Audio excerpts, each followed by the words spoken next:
Kurumjari.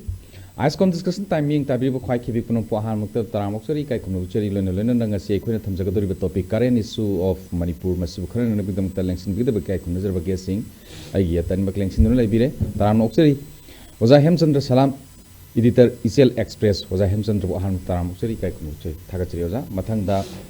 Dr. S. Manauton spokesperson MPCC Oza Manauton bu taramok chari kai kunung chari thaga chari oza ahan basi ai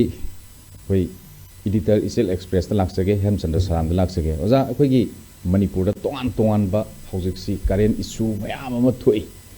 current issue sing si thokpaga loinana ngasi gi pause sing da tongan be issue sing si ga mari leina ba waram hiram kaya so pause sing sta phongrei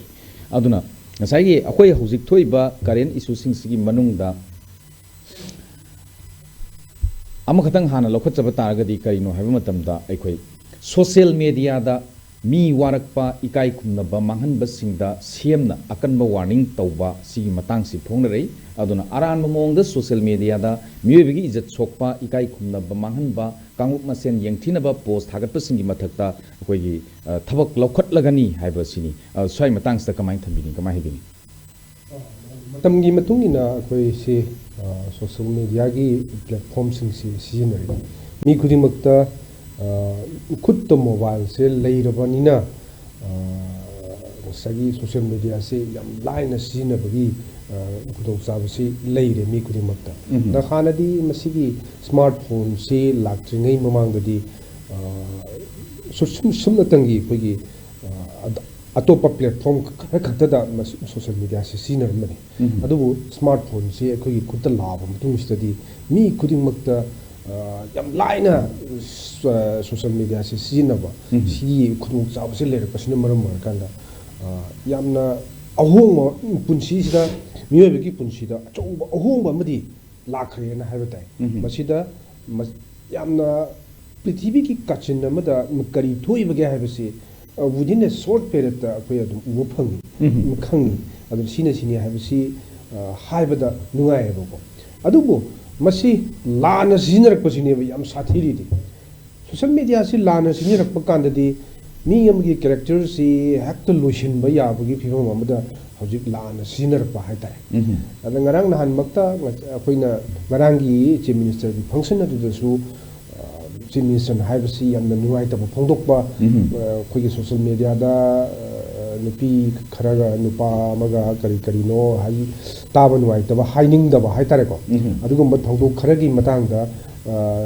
khoigi lalau bani hai lalau bani khoi khangdre ko aduduna wahang pawhang sathabagi mowong ma social media da tam thunu sandora khre yam thunu sandora pasi kayamung yamna yange bu at angakpani manipur ja at sinmane ba aduna manipur sindokra matung sitadi objecti madu prithvi gi pham atai dasu adum yore kan sida madu da uriba yamna mawong sadaba haitare ko mi gi personal life ta yamna khut thingjin ba hoi aphaba phataba mi dugi natai chaba jada bududi adumuk lei madudi logi matungina warak sagadawni adugo kanagum da singna madu social media ta putok ba haiba dumadi yam phajada ba mkhak oiba sumnagi mangondo mido x2 y2 magi aran makhra tawramme haina NGO mana karina smaina phagat pase akhoi si da jannabi ma yam sang laba matam dagi leire ba masine ba akhoi da khogi kari haini NGO ne ka hairaga lup ni amani khakni ka hairaga mi warak pasi masiki sakti ji masi kadai dagi loi noi si hangdinge ba hekta moina mi du court लागा मागी अरानबा अचुम्बदु trial तौर मतुंगदा मंगोंद चराक असि पीबे याय न लेपदौबनेबा लेपदौ से खुतक्ता मी अमा खंगना नत्रग अनि खंगना हेक्ता मंगोंद चराक असि पीरेना हेक्ता चराक पीबी कोर्ट सुमोइनो ओइबा अदगी फाबा सुमोइनो फारुबा पुलिस की थबक सुमोइनो तौबा कोर्ट की थबक सु तौबा असिगुम्बा yamna masi yam kanna di haining de adugo masi yam chumdaba makhakni haina aigi mo pijaningi masi di tawloidaba makhakni rang nahan makta uriba picture du da khoigi MP macha mo na sing adagi kari kari ju yamna phajana uthuga mi je उथरक फाउद police मी फारगा cyber crime है अमा लेरी Yes, yes, हानदगी I- cyber I- crime I- लेरी सिदा ngसाइगी ऑनरेबल चीफ मिनिस्टर ना थंबिरेबो वाफम सिदा वार्निंग अमने है ना हाना कोई वार्निंग अमा हाना पीबी बने है ना खंबी बियाब्रा नत्रगना as is this cyber crime की मथौ सी तौदना लेरमी है ना हबी बियाब्रा करमाय थंगी साइबर क्राइम से लई सी याम कुइरे मणिपुर साइबर क्राइम की हांगा लेरिसिबो बा साइबर क्राइम स्टेशन अमा हांगा लेरिसि मथौ तौरइसि सिनी अदु साइबर क्राइम सिसु अइना हाइजनिंगिदि ओनली वकत लकांदा को मसीगी एक्शन से मोय लाकबा एक्शन से लाकपसी वकत खरबसु Moyna फाबा ngamba ngamdaba area si खर चाउना मु लेरिबो को इवन आई एक्सपीरियंस ता सीदा वकल लुरकान सीदा मी जी थीबा खंगदबा थीबा सी कदाय दा कमाय थीदिनो खंगदबा अदगी थागल लेबा मीदु मपालमदगी हे ओर मगदी सोमदगी लाम फंगदबगुंबा अदुगुंबगी प्रॉब्लम से साइबर क्राइम दसु लेबा मखोइदा मेन पावर वाटपनी खंगदे नत्रगा इक्विपमेंट जी खितंग मतिक चाबो वाटप्रा इवन चीफ मिनिस्टर मसामनो भाव मांगी फंक्शन अमदा साइबर क्राइम सी मथौ तौद्रे कायना फोदोखिबा लैख्रेबको हाइदि हाइगिबसी खुदक्ता याम थुने एक्शन सि तौरक्तबा हाइतारे हाइबदी स्लैंग लैंग्वेज मयाम अमा कोई लान से सिनगिबा मयाम लैबा मदुसु कोई ताबद नुंगाइतबा मखनगी कनो मखकनेबा अदुने मसी लखुत याबसे हाइदि कोई पुलिस की नेचर में लेजेदनको वकत नत्रग लेबाक सिगी स्टेट सिगी चीफ मिनिस्टर अमदा ताबा नुंगाइतबा वहाई वता मयाम सिजनगिबा मयाम मयाम ममंग थेंगगिबा अदुगी एक्शन टेकनना कदाइ दे लेग्रगे हेदना मियाम ना हंगको मतमददी करमाइना फोंदोकपिबि यागे मियाना मतम दा हागिबसी ताबा नुंगाइतबा मवंग यम सातबा मफम कया अमा संदोरक्तना हाइरक्पसी चरी थांगक्पसी अदुम तौई अदुबु मी खरदी अदुम फागी सिगा मरी लेना का हेनबं ngang हाइतारे मसी फारो कांदसु पब्लिक की माइकेदगी अमुका सीना सोशल मीडिया दा कइनो खरा हाइबि दम त फाइ तोहम थोपुदी तौदे कायना सोमदा अमु अंखलपको अदुना मसीगुंबसी यामना कुदोंग चातबसी अदुम थोपो जानी अदिगी लेंगाक पाइरिबा नत्रगा लो इन्फोर्सिंग एजेंसी सिंगसी तसु यामना प्रॉब्लम सी अदुम लेबा जानी अदुबो अखोइना येंबा यारिदि आइगी कंसाइंस नको मसी बाउदी आइना तौबदा आइ चुम्मी हाइसी लेप्सगदौनेबा अदुगुंबगी कइनोदु याउदना हेक्ता थोबा ममितु उबा नतै जाबा चादबा मयाम सी सोशल मीडिया दा पंगदा थागलदि अदुदि क्राइम अमा ओइरेबा मदुना थोनिंगदबा थोदो अमा मथंग मथंग ओलागदि मदुगी रेस्पोंसिबिलिटी जी कनाना मु ओइदोइनोबा अदुना सिदी मतंग चारिंगै सिदा चपचाना वारो होबा चुम्बनी अदुबु अखोगी गवर्नमेंट सिना कदाय भावबा मदु तौबा यारिबगे तौबा ngमगदौरिबगे हाइबसिमदि यामना अचौबा वहंग अमखक ओय अदुवा मियामनसु मसागी ज्ञान ताबा मसंग सिसिदा ज्ञान तादर तागदी सोमदा लो मयाम अमा लई हारगसु लो सि अप्लाई तौबा यारतबा हाइतारेको अदुगुमा फिबम मा सि लाकपनिना मियाम दा लेरे मियाम सिना मसागी सोशल मीडिया से खुद तंग हैक्ट सेकेंड अमनी दा थालों थादोखरगा हेक्ट वा लाहनबा सिउब नतै चादबा अफबद थागलदि भबु मरुइबा हौजी अखोई डिस्ट्रिक्ट अमगा चंगनाबा याद्रिबा अदि अखोई फ्री मूवमेंट तौबा याद्रिबा मरुइबा इशू सिंगसी नाथैरगा पुगिनबगी मचाक अमसु असुगुंबा मचा मचा सिना मु ओहेलकबा याबगी लंबी यस तौगदबा माइकैदुदा ओनजिलुदुदनको मसागी अनौबा वाथो अमा लाकपदुदा मसाना मदुदा दुम ओनजिंगिबैसि मसाना ताबनेबा अदुना चटकदबा माइकैदा चटपा हाइबसी अखोइना सु डायरेक्शन अमा सेंबिबा अमा थौ तारिबनि अदुदा मसिबु डिफ्लेक्ट तौबा याबा कांगलुप सिंगी मरक्ता उंखन हनबा याबा याम थोखरेना हंदकी लान मनुंग सिदा सि खक्तदा मसिंग थिंगमदना थोखरेबको इवन मिटे मुस्लिम मुस्लिम सिंगी मरक्तसु मसागी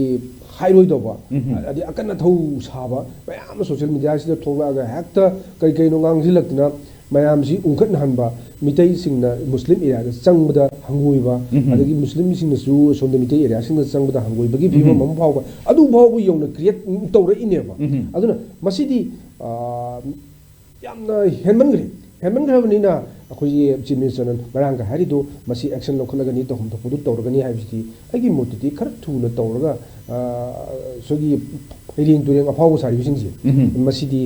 मतम जाना सबचाना वारा होबा चुम्मियन स्वाइ थमसे याम नवाइजे मथंग से कनो लाक्सगे एमपीसीसी स्पोक्स पर्सन लाक्सगे वजामनाक तो नखोइगी जॉब कार्ड सिसु अखोइगे इशू मोइना दुम थोलेनी मणिपुर करेन इशू सिदा ngasi sana lebaki pausi da zum akogi rate na headline toroga dum happy re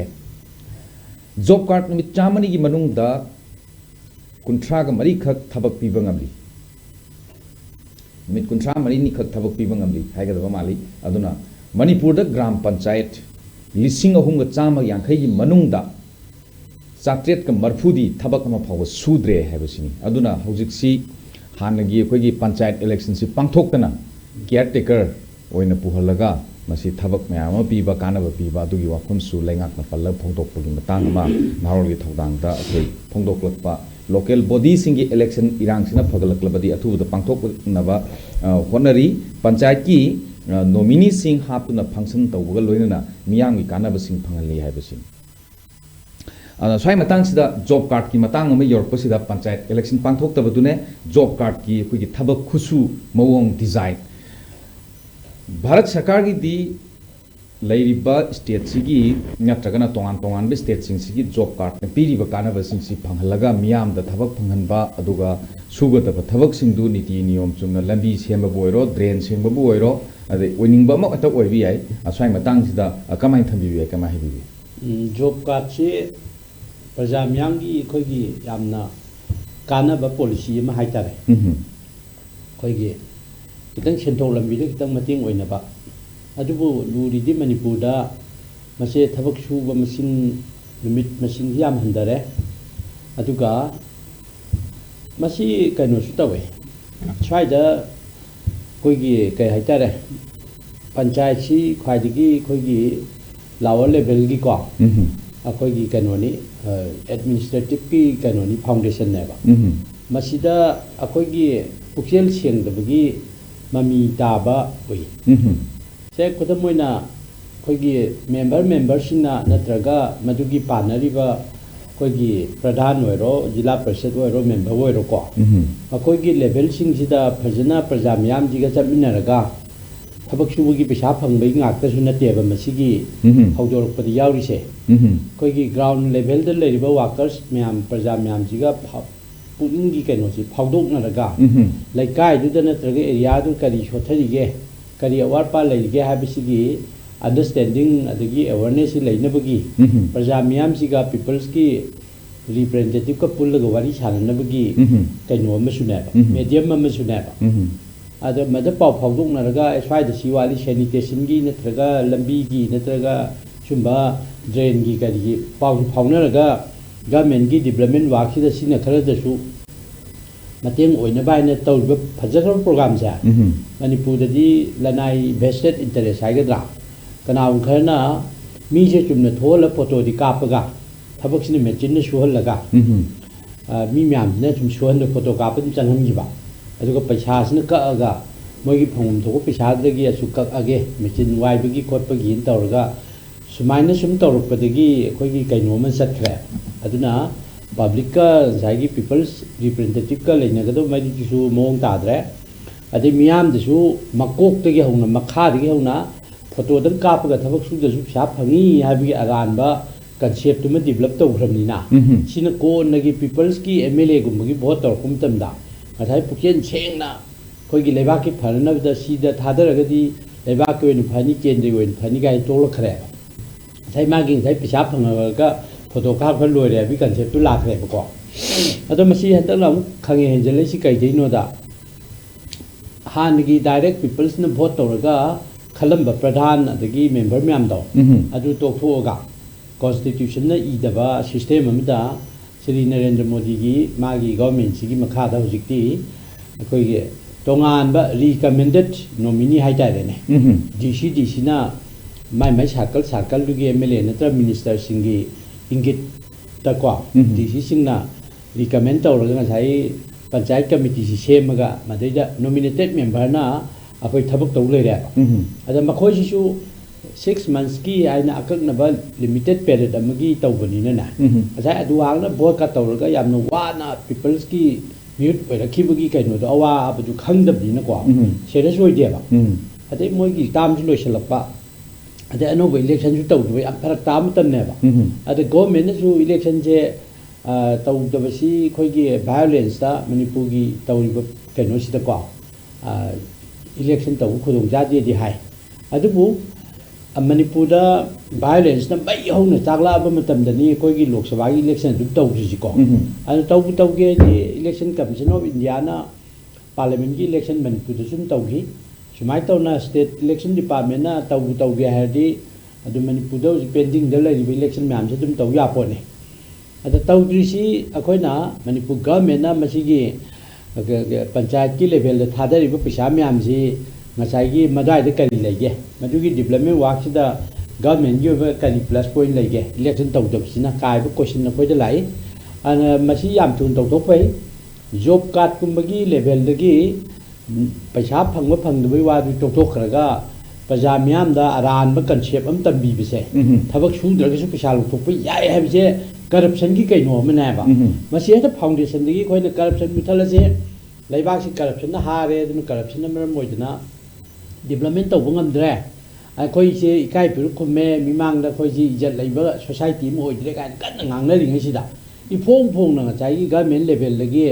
panchayat ꯂꯦꯚꯦꯜꯗ ꯀꯨꯝꯊꯔꯛꯑꯒ ꯄ꯭ꯔꯖꯥ ꯃꯌꯥꯝꯕꯨ ꯉꯁꯥꯏ ꯀꯔꯞꯁꯟꯗ ꯀꯩꯅꯣ ꯂꯥꯛꯅꯕꯒꯤ ꯏꯍꯨꯜ ꯑꯃ ꯀꯣ ꯒꯣꯔꯃꯦꯟꯅ ꯀꯔꯞꯁꯟ ꯇꯧ ꯍꯥꯏꯕꯗꯤ ꯅꯠꯇꯦ ꯕꯠ ꯄ꯭ꯔꯖꯥꯁꯤꯡꯗꯨꯅ ꯃꯁꯥ ꯃꯊꯟꯇ ꯐꯣꯇꯣꯗꯪ ꯀꯥꯞꯄꯒ ꯊꯕꯛ ꯁꯨꯗꯅ ꯆꯪꯈꯤꯕ ꯍꯥꯏꯁꯤ ꯌꯦꯡꯕꯤꯔꯣ ꯃꯃꯥꯏ ꯃꯃꯤꯠꯇꯨ ꯃꯦꯀꯞꯇꯨ ꯇꯧꯔ ꯂꯥꯛꯑꯅꯤ ꯅꯨꯄꯤꯁꯤꯡꯁꯨ ꯉꯥꯏꯔꯦ ꯃꯗ ꯀꯦꯔꯒ ꯂꯥꯛꯑꯅꯤ ꯑꯗꯨꯒ ꯐꯣꯇꯣ ꯀꯥꯞꯄꯅꯤ ꯑꯗꯨꯒ ꯃꯗꯨꯕꯨ ꯊꯕꯛ ꯁꯨꯕ ꯊꯣꯛꯂꯛꯏꯔ ꯍꯥꯏꯕ ꯂꯝꯕꯤꯗ ꯂꯩꯕ ꯁꯣꯔꯣꯛꯀꯤ ꯅꯂꯥ ꯁꯦꯡꯕ ꯊꯣꯛꯂꯛꯏꯕ꯭ꯔꯥ ꯅꯠꯇ꯭ꯔꯒ ꯂꯝꯕꯤ ꯃꯄꯥꯟꯗ ꯂꯩꯕ ꯅꯥꯄꯤ ꯄꯥꯍꯟꯕ ꯊꯣꯛꯂꯛꯏꯕ ꯀꯦꯔ ꯊꯣꯛꯂꯛꯏꯕꯗꯣ ꯐꯣꯇꯣꯗ ꯎꯔꯤꯕ ꯁꯛꯇꯝꯗꯨꯅ ꯊꯕꯛ ꯁꯨꯒꯗꯧꯕꯗꯨ ꯅꯠꯇ꯭ꯔꯦ ꯍꯥꯏꯕꯅꯤꯗ ꯇꯣ ꯑꯗꯨ ꯇꯝꯕꯤꯔꯤꯕꯗꯣ ꯄꯟꯆꯥꯌꯠ ꯂꯦꯚꯦꯜꯗ ꯍꯧꯔꯛꯑꯦꯕ ꯑꯗꯨ ꯑꯣꯏꯔꯒꯗꯤ ꯍꯌꯦꯡ ꯑꯆꯧ ꯑꯆꯧꯕ ꯏꯂꯦꯛꯁꯟ ꯂꯥꯛꯄꯗꯗꯤ ꯑꯗꯨꯃꯥꯏꯅ ꯁꯨꯝ ꯄꯩꯁꯥꯒꯤ ꯀꯣ ꯃꯅꯤ ꯃꯥꯏꯟꯗꯦꯠꯇ ꯐꯥꯏꯅꯥꯟꯁꯤꯌꯦꯜ ꯃꯦꯇꯔꯔꯣꯝꯗ ꯑꯗꯨꯝ ꯂꯥꯛꯄꯗꯒꯤ ꯑꯩꯈꯣꯏ ꯀꯩꯅꯣꯁꯤ ꯁꯣꯏꯔꯦ ꯑꯗꯨꯅ ꯅꯝꯕꯔ ꯑꯣꯐ ꯋꯥꯔꯀꯤꯡ ꯗꯦꯖ ꯍꯟꯊꯔꯛꯄꯁꯤ ꯂꯥꯏꯕꯛ ꯊꯤꯕꯅꯤ ꯍꯦꯟꯒꯠꯅꯕ ꯍꯣꯠꯅꯒꯗꯕꯅꯤ ꯑꯗꯒꯤ ꯍꯧꯖꯤꯛꯀꯤ ꯍꯥꯏꯕ ꯄꯟꯆꯥꯌꯠ ꯂꯦꯚꯦꯜꯗ ꯋꯥꯔꯛ ꯇꯧꯔꯤꯕꯁꯤ ꯀꯔꯝ ꯀꯔꯝ ꯖꯒꯥꯗ ꯀꯔꯝ ꯀꯔꯝ ꯃꯦꯝꯕꯔꯅ ꯀꯗꯥꯏꯗ ꯁꯨꯃꯥꯏꯅ ꯃꯦꯆꯤꯟꯅ ꯊꯕꯛ ꯁꯨꯍꯜꯂꯤ ꯀꯅꯥꯅ ꯍ꯭ꯌꯨꯃꯦꯟ ꯁꯥꯔꯚꯤꯁ ꯇꯧꯔꯤ ꯀꯥꯏꯁꯤ ꯒꯚꯔꯟꯃꯦꯟꯒꯤ ꯃꯔꯤ ꯂꯩꯅꯕ ꯗꯤꯄꯨꯇꯤ ꯀꯃꯤꯁꯅꯔꯁꯤꯡꯅ ꯐꯖꯅ ꯆꯦꯛ ꯇꯧꯕꯤꯒꯗꯕꯅꯤ ꯑꯗꯨꯒ ꯒꯣꯔꯃꯦꯟꯅ ꯌꯥꯔꯤꯈꯩ ꯑꯊꯨꯕ ꯃꯇꯝꯗ ꯄꯟꯆꯥꯌꯠ ꯂꯦꯚꯦꯜꯒꯤ इलेक्शन थूना पांथोनब होनबीगदबनी नत्रगदि सुम अखोगी कइनोना मणिपुर वायलेंस न मरम मोइदना सुम तौदबनी हारगदि पीपल्स की प्रजा म्यांग की तसेंब हक से मांगहनबगी कॉन्स्टिट्यूशन न सेमदब सिस्टम अमदा एडमिनिस्ट्रेशन नत्र गवर्नेंस तौरग लेबा हाबिसे प्रजा सिंगसु मदु गवर्नमेंट की थाजब मांगकनी यारिंगै प्रजा न गवर्नमेंट बु थाजहनगे प्रजा जी गवर्नमेंट हाइबे इलनगे हाइ तारगदि संविधान पीबा मागी नॉर्म्स म्याम दुंगागा एडमिनिस्ट्रेशन तौरगदि हिरम खुदिमुक्ता कायबे लेरोय मची मणिपुर की इरांग से गवर्नमेंट लाक्सिन बवारी बिसे सेंटर की मियेंग सु लेरे नंबर 1 नंबर 2 स्टेट गवर्नमेंट की अखोगी ngamjadabsu लेरे नंबर 3 ख्वाइ मरुबदि गवर्नमेंट अनिमंगना बोथ सेंटर एंड स्टेट ना कोई संविधान ना हाबि कॉन्स्टिट्यूशन ना पीबा कइनो म्याम दो नाकदबगी वायलेशन ऑफ कॉन्स्टिट्यूशन ओइरकपदगी प्रजा म्याम इस गवर्नमेंट मतलब तौं तौरपनेबा से फॉर एग्जांपल मचागी नाकल लमना फोंगना अयुक नुंदिनदा ओपन द पब्लिक प्लेस दा कोई खुलाई पायरगा चटपा मदे एक्शन लौदबा अदि कांगबुमना ऑनरेबल चीफ मिनिस्टर दा मचिन थीबा हाइरोइदबा कल कनबा वाजे हाइबा याम साथीबा हाइबा कोई पुनमक्सी इकाई फिर खुम्बा हाइतारे चीफ मिनिस्टर दा चैबा हाइबसे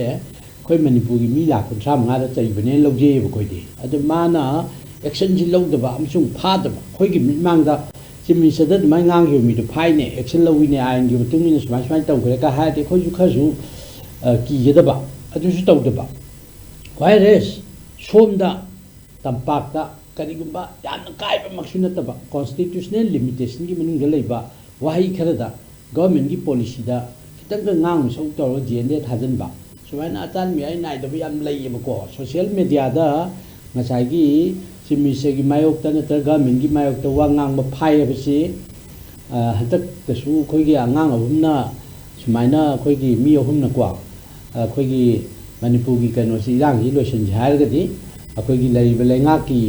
मपी मपा ओइबसिंगस्टगी थबक से हाना होगदमनी का हारगा थबक से हौदोसी कइनु काति पनबजा नते मसी मोय हाना गवर्नमेंट जान लोशनगदमनी का हाय अदे गवर्नमेंट लोशनगदमनी जी कई हाइनो कोई खंगे गवर्नमेंट बाय मिजिंदो कइनो तो दंजी पीदौनी हाइब्रा गवर्नमेंट नि पुंजी जी लोशन हलगा अनोब गवर्नमेंट अथुब गवर्नमेंट मा ꯄꯥꯜꯂꯒ ꯁꯥꯟꯇꯤ ꯂꯥꯛꯀꯗꯧꯅꯤ ꯍꯥꯏꯔꯤꯕ ꯑꯗꯨꯗꯤ ꯁꯣꯁꯤꯌꯦꯜ ꯃꯦꯗꯤꯌꯥꯗ ꯃꯔꯣꯟꯗꯨ ꯁꯦꯡꯗ꯭ꯔꯦꯕ ꯗꯤꯐꯤꯅꯤꯁꯟꯗꯨ ꯃꯌꯦꯛ ꯁꯦꯡꯗ꯭ꯔꯦꯕ ꯕꯠ ꯒꯣꯔꯃꯦꯟꯅ ꯉꯁꯥꯏꯒꯤ ꯒꯣꯔꯃꯦꯟꯁꯤ ꯂꯣꯏꯁꯤꯟꯒꯗꯕꯅꯤ ꯍꯥꯏꯔꯦꯅ ꯒꯣꯔꯃꯦꯟꯗ ꯂꯩꯔꯤꯕ ꯆꯤꯐ ꯃꯤꯅꯤꯁꯇꯔꯗꯒꯤ ꯍꯧꯔꯒ council of minister M L A ꯃꯌꯥꯝꯁꯦ ꯑꯩꯈꯣꯏꯅ ꯈꯟꯗꯕ ꯃꯤꯅꯤꯡ ꯑꯃꯗꯀꯣ ꯅꯦꯒꯦꯇꯤꯚꯂꯤ ꯈꯟꯗꯅ ꯁꯨꯝꯕ ꯀꯩꯅꯣ ꯇꯧꯔꯤ ꯌꯥꯝꯅ ꯅꯦꯁꯅꯦꯜ ꯀꯩꯅꯣꯅꯤ ꯀꯥꯏꯅ ꯋꯦꯖꯤꯡ ꯋꯥꯔ ꯑꯒꯦꯟꯁ ꯒꯣꯔꯃꯦꯟ ꯀꯥꯏꯅ ꯇꯧꯁꯤꯟꯗꯅ ꯐꯥꯏꯌꯦꯕ ꯐꯥꯕꯁꯤ ꯍꯧꯖꯤꯛ ꯖꯨꯗꯤꯁꯤꯌꯦꯜ ꯀꯁꯇꯗꯤꯗ ꯂꯩꯕ ꯌꯥꯎꯔꯤ ꯑꯦꯝꯒ ꯑꯣꯏꯕꯁꯤꯡꯗꯣ ꯑꯗꯣ ꯁꯨꯃꯥꯏꯅ ꯃꯤꯒꯤ ꯍꯥꯏꯔꯛꯏꯕ ꯋꯥꯁꯤ ꯃꯥꯡ ꯇꯨꯡꯁꯤ ꯀꯔꯤ ꯍꯥꯏꯅꯣ ꯁꯤ ꯗꯤꯐꯤꯅꯤꯁꯟꯁꯤ ꯐꯖꯅ ꯄꯤꯗꯕꯗꯅ ꯍꯦꯛꯇ ꯐꯥꯏ ꯑꯗꯨꯒ ꯇꯁꯦꯡꯅ ꯍꯦꯛꯇ ꯑꯩꯈꯣꯏꯒꯤ ꯆꯤꯐ ꯃꯤꯅꯤꯁꯇꯔꯒꯤ ꯃꯉꯛꯇꯨ ꯀꯛꯑꯒ ꯍꯥꯠꯀꯗꯕꯅꯤ ꯑꯗꯩ ꯆꯤꯐ ꯃꯤꯅꯤꯁꯇꯔꯗ ꯑꯗꯨꯅꯤ ꯀꯥꯏꯅ ꯃꯆꯤꯟꯒ ꯊꯤꯗꯅ ꯇꯧꯕ ꯈꯣꯠꯄ ꯃꯌꯥꯝꯗꯨꯅ ꯐꯥꯗꯦ ꯑꯗꯣ ꯍꯣꯏ ꯅꯥꯀꯜ ꯑꯃꯗ ꯂꯥꯝꯖꯜꯂꯨꯕꯒꯤ ꯈꯨꯗꯣꯡꯆꯥꯗꯕ ꯂꯩꯕ꯭ꯔꯥ ꯅꯠꯇ꯭ꯔꯒ ꯃꯗ ꯂꯥꯝꯖꯜꯂꯨꯔꯒ ꯃꯩꯔꯤꯛ ꯄꯤꯗ ꯃꯤꯖꯥꯎꯕꯤ ꯑꯣꯜꯂꯛꯀꯅꯤ ꯍꯥꯏꯕꯒꯤ ꯂꯩꯕ꯭ꯔꯥ ꯁꯨꯃꯥꯏꯅ ꯁꯪꯕꯤꯙꯥꯟꯅ ꯅꯥꯀꯜ ꯑꯅꯤꯃꯛꯇ ꯌꯦꯠ ꯑꯣꯏꯗ ꯌꯦꯠꯇꯅ ꯁꯪꯕꯤꯙꯥꯟ ꯆꯠꯇꯕꯗꯧ ꯇꯧꯕ ꯑꯣꯏꯗꯅ ꯁꯪꯕꯤꯙꯥꯟꯁꯤ ꯆꯠꯇ ꯌꯥꯗꯦ ꯀꯥꯏꯕ ꯑꯃ ꯇꯧꯕꯒꯤ ꯄꯣꯠꯁꯤ ꯂꯥꯛꯄꯁꯤꯗ ꯁꯣꯝꯗ ꯑꯣꯄꯔꯦꯁꯇ ꯂꯩꯔꯤꯕ ꯑꯩꯈꯣꯏ ꯒ꯭ꯔꯨꯞꯁꯤꯅꯀꯣ ꯁꯥꯎꯔꯛꯑꯦ ꯍꯥꯏꯕ ꯀꯔꯤ ꯃꯣꯏꯗꯅ ꯇꯧꯗ꯭ꯔꯒ ꯑꯩꯈꯣꯏꯗꯅ ꯇꯧꯕ ꯀꯥꯏ ꯁꯨꯝ ꯍꯦꯟꯖꯜꯂꯛꯑꯦꯕ ꯑꯗꯨ ꯉꯁꯤꯗꯤ ꯁꯨꯃꯥꯏꯅ ꯃꯇꯦꯛ ꯃꯇꯦꯛꯀꯤ ꯗꯟꯗꯤ ꯄꯤꯐꯝ ꯊꯣꯛꯄꯗ ꯄꯤꯈꯤꯗꯕꯁꯤꯅ ꯀꯩꯗꯧꯔꯒꯦ ꯍꯥꯏꯕꯗ ꯉꯁꯤꯗꯤ ꯒꯚꯔꯟꯃꯦꯟ ꯄꯥꯏꯕ ꯃꯤꯁꯤ ꯌꯥꯝ ꯌꯥꯝꯈꯠꯂꯛꯑꯦꯕ ꯁꯛꯇꯤ ꯄꯥꯏꯕ ꯃꯤ ꯉꯁꯥꯏꯒꯤ ꯃꯥꯡꯗ ꯑꯩꯈꯣꯏꯒꯤ ꯑꯣꯖꯥ ꯍꯦꯝꯆꯟꯗ ꯍꯥꯏꯕꯤꯈꯤꯕ ꯑꯗꯨꯃꯥꯏꯅ ꯋꯥꯌꯦꯟꯕ ꯀꯣꯔꯠꯀꯤ ꯖꯖ ꯑꯃꯒꯤ ꯄꯥꯋꯔ ꯄꯥꯏꯕ ꯃꯤ ꯃꯁꯤꯡ ꯌꯥꯝ ꯍꯦꯟꯒꯠꯂꯛꯑꯦꯕ ꯍꯟꯗꯛꯀꯤ ꯒꯚꯔꯟꯃꯦꯟꯁꯤꯒꯤ ꯃꯇꯝꯁꯤꯗ ꯂꯅꯥꯏ ꯂꯨꯞꯁꯤꯡꯒꯤ ꯃꯁꯤꯡ ꯌꯥꯝ ꯍꯦꯟꯒꯠꯂꯛꯑꯦ ꯑꯗꯨꯒ ꯄ꯭ꯔꯖꯥꯒꯤ ꯃꯦꯟꯗꯦꯠ ꯌꯥꯎꯗꯅ ꯀꯅꯥꯅ ꯄꯤꯕ ꯑꯣꯊꯣꯔꯤꯇꯤꯅꯣ ꯈꯪꯗꯕꯤꯗ ꯋꯥꯌꯦꯟꯕ ꯀꯩꯗꯧꯕ ꯋꯥꯌꯦꯟ ꯀꯥꯇꯤ ꯄꯥꯏꯕꯒꯤ ꯁꯛꯇꯤ ꯄꯥꯏꯕ ꯂꯨꯞ ꯌꯥꯝꯅ ꯍꯦꯟꯒꯠꯂꯛꯑꯦ ꯈꯨꯠꯂꯥꯏ ꯅꯍꯥꯟꯋꯥꯏꯗꯤ ꯈꯨꯠꯂꯥꯏ ꯄꯥꯏꯔꯒ ꯑꯩꯈꯣꯏꯒꯤ ꯄꯨꯂꯤꯁꯅ ꯅꯠꯇ꯭ꯔꯒ ꯁꯦꯀꯨꯔꯤꯇꯤ ꯅꯠꯇꯕ ꯃꯤꯆꯝꯅ ꯈꯨꯠꯂꯥꯏ ꯄꯥꯏꯔꯒ ꯆꯠꯄꯁꯤ ꯀꯤꯅꯔꯝꯃꯤ NSA ꯇꯥꯔꯝꯃꯤ ꯍꯧꯖꯤꯛꯇꯤ ꯈꯨꯠꯂꯥꯏ ꯄꯥꯏꯔꯒ ꯍꯣꯇꯦꯜꯗ ꯆꯥ ꯊꯛꯄꯗ ꯐꯣꯡꯅ ꯅꯣꯡꯃꯩꯁꯤ ꯇꯦꯕꯜꯗ ꯊꯝꯃꯒ ꯆꯥ ꯊꯛꯄꯗ ꯂꯝꯕꯤꯗ ꯖꯤꯞꯁꯤꯗ ꯈꯨꯠꯂꯥꯏ ꯄꯥꯏꯔꯒ ꯍꯦꯛꯇ ꯑꯩꯈꯣꯏꯒꯤ ꯀꯩꯅꯣꯅ ꯁꯦꯀꯨꯔꯤꯇꯤ ꯐꯣꯔꯁꯅ ꯑꯥꯔꯣꯄꯤ ꯆꯠꯄꯒꯤ ꯇꯥꯏꯞꯇ ꯆꯠꯂꯛꯄꯁꯦ ꯃꯁꯤꯗ ꯂꯦꯝꯖꯕ ꯅꯨꯄꯤ ꯑꯉꯥꯡꯁꯤꯡ ꯃꯃꯥꯡꯗꯒ ꯑꯩꯈꯣꯏꯒꯤ ꯁꯣꯁꯤꯌꯦꯜ ꯃꯦꯗꯤꯌꯥꯗ ꯖꯒꯣꯏ ꯁꯥꯗꯅ ꯏꯁꯩ ꯊꯥꯗꯅ ꯑꯗꯩ ꯏꯁꯩ ꯁꯛꯐꯝꯗ ꯅꯣꯡꯃꯩꯗꯨ ꯄꯥꯏꯔꯒ ꯄꯩꯁా ꯆꯥꯏꯕ ꯃꯤꯌꯥꯝ ꯃꯔꯛꯇ ꯅꯣꯡꯃꯩꯁꯤ ꯕ꯭ꯂꯦꯡ ꯐꯥꯌꯔ ꯇꯧꯊꯣꯛ ꯁꯤ ꯀꯔꯤ ꯋꯥꯠ ꯏꯁ ꯗꯤꯁ ꯁꯤꯕꯨ ꯒꯚꯔꯅꯦꯟꯁ ꯑꯃꯒꯤ ꯀꯩꯅꯣꯔꯕ ꯑꯗꯨ ꯁꯤꯒꯨꯝꯕꯁꯦ ꯍꯟꯗꯛꯀꯤ ꯏꯔꯥꯡ ꯃꯅꯨꯡꯗ ꯈꯪꯍꯦꯟ ꯍꯦꯟꯒꯠꯂꯛꯑꯦꯕ ꯃꯁꯤ ꯄꯥꯍꯦꯟ ꯅꯝꯊꯕ ꯌꯥꯝ ꯋꯥꯅꯦꯕ ꯏꯔꯥꯡꯁꯤ ꯂꯣꯏꯁꯤꯟꯈ꯭ꯔ ꯃꯇꯨꯡꯗ ꯁꯤꯒꯤ ꯁꯤꯁꯇꯦꯝꯁꯦ ꯃꯁꯤꯅ ꯑꯃꯨꯛ ꯃꯅꯤꯄꯨꯔꯗ ꯄ꯭ꯔꯣꯕ꯭ꯂꯦꯝ ꯑꯣꯏꯔꯛꯀꯗꯣꯏꯅꯦꯕ ꯑꯗꯣ ꯃꯁꯤ ꯁꯣꯁꯤꯌꯦꯜ ꯃꯦꯗꯤꯌꯥꯗ ꯂꯣꯏꯅ ꯑꯞꯂꯣꯗ ꯇꯧꯏ ꯑꯗ ꯑꯣꯅꯔꯦꯕꯜ ꯆꯤꯐ ꯃꯤꯅꯤꯁꯇꯔꯅ ꯃꯁꯤꯒꯨꯝꯕ ꯃꯌꯥꯝꯁꯦ ꯑꯦꯛꯁꯟ ꯂꯧꯈꯠꯂꯛꯑꯅꯤ ꯀꯥꯏꯅ ꯍꯥꯏꯕꯁꯤ ꯊꯦꯡꯃꯜꯂꯕꯅꯤ ꯃꯁꯤ ꯌꯥꯝ ꯁꯥꯊꯤꯅ ꯊꯦꯡꯃꯜꯂꯕꯅꯤ ꯅꯠꯇ꯭ꯔꯒꯗꯤ ꯃꯅꯤꯄꯨꯔꯒꯤ ꯚꯥꯏꯑꯣꯂꯦꯟꯁ ꯂꯣꯏꯈ꯭ꯔ ꯃꯇꯨꯡꯗ ꯃꯁꯤ ꯑꯆꯧꯕ ꯏꯁꯨ ꯑꯃ ꯑꯣꯏꯔꯛꯀꯗꯣꯏꯅꯤ ꯑꯗꯨꯅ ꯑꯩꯅ ꯐꯥꯔꯁ ꯔꯥꯎꯟꯗ ꯊꯝꯅꯤꯡꯕꯁꯦ ꯃꯅꯤꯄꯨꯔꯒꯤ ꯄ꯭ꯔꯖꯥ ꯃꯤꯌꯥꯝꯗ ꯇ꯭ꯔꯥꯟꯁꯄꯦꯔꯦꯟꯁꯤ ꯑꯣꯐ ꯒꯚꯔꯟꯃꯦꯟꯠꯁ ꯀꯣ ꯇ꯭ꯔꯥꯟꯁꯄꯦꯔꯦꯟꯁꯤ ꯑꯣꯐ ꯒꯚꯔꯅꯦꯟꯁ ꯂꯩꯅꯕ ꯍꯣꯠꯅꯔꯤꯉꯩ ꯑꯗꯒꯤ ꯐ꯭ꯔꯤ ꯐ꯭ꯔꯣꯝ ꯀꯔꯞꯁꯟ ꯂꯩꯅ ꯀꯔꯞꯁꯟ ꯆꯠꯍꯟꯒꯨꯝꯁꯤ ꯀꯔꯞꯁꯟ ꯃꯥꯡꯍꯟꯁꯦꯅ ꯀꯟꯅ ꯇꯧꯔꯤꯕ ꯃꯔꯛꯁꯤꯗ ꯖꯣꯕ ꯀꯥꯔꯗꯀꯤ ꯂꯦꯚꯦꯜꯗ ꯀꯨꯝꯊꯔꯛꯑꯒ ꯄ꯭ꯔꯖꯥ ꯃꯤꯌꯥꯝꯗ ꯉꯁꯥꯏꯒꯤ ꯑꯔꯥꯟꯕ ꯀꯟꯁꯦꯞ ꯑꯃꯗ ꯍꯧꯖꯤꯛꯀꯤ ꯍꯥꯏꯕ ꯁꯤꯁꯇꯦꯝꯁꯤ ꯂꯥꯛꯄꯁꯤ ꯌꯥꯝ ꯑꯐꯕ ꯅꯠꯇꯦ ꯑꯗꯨꯒ ꯒꯚꯔꯟꯃꯦꯟꯠꯅ ꯏꯂꯦꯛꯁꯟ ꯃꯇꯝ ꯆꯥꯅ ꯄꯥꯡꯊꯣꯛꯄ ꯉꯝꯗꯕꯁꯤꯁꯨ ꯑꯐꯕ ꯅꯠꯇꯦ ꯃꯁꯤ ꯑꯦꯅꯤ ꯃꯤꯟꯁ ꯇꯧꯔꯒ ꯃꯇꯝ ꯆꯥꯅ ꯆꯥꯅ ꯃꯁꯤꯒꯨꯝꯕꯁꯦ ꯇꯧꯕ ꯐꯩꯌꯦꯅ ꯈꯜꯂꯤ ꯑꯩꯈꯣꯏꯒꯤ ꯒꯚꯔꯟꯃꯦꯟꯠꯅ ꯃꯁꯤꯒꯤ ꯏꯂꯦꯛꯁꯟꯁꯦ ꯄꯥꯡꯊꯣꯛꯅꯤꯡꯗꯗꯅ ꯑꯇꯣꯞꯄ ꯇꯦꯛꯅꯤꯀꯦꯜ ꯑꯝꯗ ꯍꯥꯏꯗꯣꯛꯇꯨꯅ ꯂꯩꯔꯤꯕ꯭ꯔꯥ ꯅꯠꯇ꯭ꯔꯒꯅ ꯍꯧꯖꯤꯛꯀꯤ ꯃꯅꯤꯄꯨꯔꯒꯤ ꯇꯧꯔꯤꯕ ꯏꯁꯨꯁꯤꯗ ꯍꯣꯏ ADCꯒꯨꯝꯕ ꯆꯤꯡꯒꯤ ꯑꯦꯔꯤꯌꯥꯒꯤꯗꯤ ꯍꯣꯏ ꯈꯔ ꯂꯩꯕ ꯌꯥꯏꯅ ꯈꯜꯂꯤ ꯕꯠ ꯑꯩꯈꯣꯏ ꯏꯂꯦꯛꯁꯟꯁꯤ ꯂꯣꯛ ꯁꯚꯥ ꯄꯥꯡꯊꯣꯛꯏ ꯕꯣꯠ ꯍꯤꯜꯁ ꯑꯦꯟ ꯚꯦꯂꯤꯗ ꯄꯥꯡꯊꯣꯛꯏ ꯇꯣ ꯑꯗꯨ ꯑꯣꯏꯔꯒꯗꯤ ꯇꯧꯒꯦꯒꯗꯤ ꯉꯝꯃꯦ ꯍꯥꯏꯕ ꯑꯗꯩ ꯁꯣꯁꯤꯌꯦꯜ ꯃꯦꯗꯤꯌꯥꯁꯦ ꯈꯔ ꯍꯧꯖꯤꯛꯀꯤ ꯍꯥꯏꯕ ꯑꯗꯨꯃꯥꯏꯅ ꯀꯟꯇ꯭ꯔꯣꯜ ꯇꯧꯗ꯭ꯔꯒꯗꯤ ꯃꯅꯤꯄꯨꯔꯁꯤ ꯃꯤ ꯈꯨꯗꯤꯡꯃꯛ ꯅꯤꯡꯊꯧ ꯑꯣꯏꯔꯛꯇꯅ ꯂꯥꯁꯇ ꯒꯚꯔꯟꯃꯦꯟꯠꯀ ꯂꯩꯕꯒꯤ ꯃꯋꯥ ꯂꯥꯛꯑꯣꯏ ꯑꯩꯈꯣꯏ ꯕꯪꯒ꯭ꯂꯥꯗꯦꯁꯇ ꯇꯧꯔꯤꯕ ꯁꯨꯃꯥꯏꯅ ꯒꯚꯔꯟꯃꯦꯟꯠ ꯄꯥꯏꯕ ꯃꯤꯁꯤꯡꯁꯦ ꯑꯣꯄꯟ ꯄ꯭लेꯁꯇ ꯐꯥꯁꯤ ꯇꯧꯔꯒ ꯍꯥꯠꯄ ꯈꯣꯠꯄꯒꯤ ꯄꯤꯛꯆꯔꯁꯦ ꯑꯩꯈꯣꯏ ꯌꯥꯝ ꯎꯈꯤ ꯃꯗꯨ ꯃꯅꯤꯄꯨꯔꯃꯛꯇꯗꯤ ꯑꯩꯈꯣꯏ ꯃꯗꯨ ꯂꯩꯍꯟꯅꯤꯡꯗꯦ ꯏꯟꯗꯤꯌꯥꯒꯨꯝꯕ ꯗꯦꯃꯣꯀ꯭ꯔꯦꯁꯤꯕꯨ ꯌꯥꯝꯅ ꯕꯦꯕꯥꯔ ꯇꯧꯕ ꯖꯒꯥꯗ ꯑꯗꯨꯃꯥꯏꯅ ꯇꯧꯕꯁꯤ ꯐꯠꯇꯦ ꯑꯗꯨ ꯄ꯭ꯔꯖꯥꯅ ꯁꯥꯎꯕꯒꯤ ꯃꯥꯒꯤ ꯑꯦꯡꯒꯔꯒꯤ ꯂꯤꯃꯤꯠꯁꯦ ꯂꯩꯁꯤꯜꯂꯛꯇ꯭ꯔꯗꯤ ꯃꯁꯤ ꯂꯥꯛꯀꯅꯤ ꯌꯥꯝ ꯅꯨꯡꯉꯥꯏꯖꯔ ꯑꯍꯥꯟꯕꯒꯤ ꯊꯝꯕꯤꯔꯤꯕ ꯃꯇꯥꯡ ꯋꯥꯐꯝ ꯑꯩꯈꯣꯏ ꯃꯊꯪꯁꯤ ꯀꯩꯅꯣꯗ ꯂꯥꯛꯆꯒꯦ ꯍꯦꯝꯆꯟꯗ꯭ꯔ ꯁꯂꯥꯝ ꯏꯗꯤꯇꯔ ꯏꯆꯦꯜ ꯑꯦꯛꯁꯄ꯭ꯔꯦꯁꯇ ꯂꯥꯛꯆꯒꯦ ꯀꯔꯦꯟ ꯏꯁꯨ ꯑꯃꯃꯨꯛ ꯍꯥꯏꯇꯥꯔꯒꯗꯤ ꯑꯣꯖꯥ ꯑꯩꯈꯣꯏꯅ ꯍꯧꯖꯤꯛ ꯍꯧꯖꯤꯛ ꯃꯥꯌꯣꯛꯅꯔꯤꯕ ꯏꯁꯨꯁꯤ ꯀꯩꯅꯣ ꯍꯥꯏꯀꯥꯟꯗ ꯃꯌꯥꯝꯅ ꯁꯨꯝ ꯍꯧꯖꯤꯛ ꯁ꯭ꯀꯨꯜ ꯑꯦꯗꯃꯤꯁꯟ ꯃꯇꯝꯅꯤ ꯁ꯭ꯀꯨꯜ ꯏꯖꯨꯀꯦꯁꯟꯒꯤ ꯃꯈꯥꯗ ꯂꯩꯔꯤꯕ ꯑꯩꯈꯣꯏꯒꯤ ꯏꯖꯨꯀꯦꯁꯟ ꯑꯦꯖꯀꯤ ꯃꯈꯥꯗ ꯂꯩꯔꯤꯕ ꯁ꯭ꯀꯨꯜ ꯑꯩꯈꯣꯏ ꯃꯁꯤ ꯑꯦꯗꯃꯤꯁꯟ ꯃꯇꯝꯁꯤꯗ ꯃꯁꯤꯒꯤ ꯑꯀꯛꯅꯕ ꯆꯥꯡꯗ ꯂꯩꯉꯥꯛꯅ ꯕꯣꯠ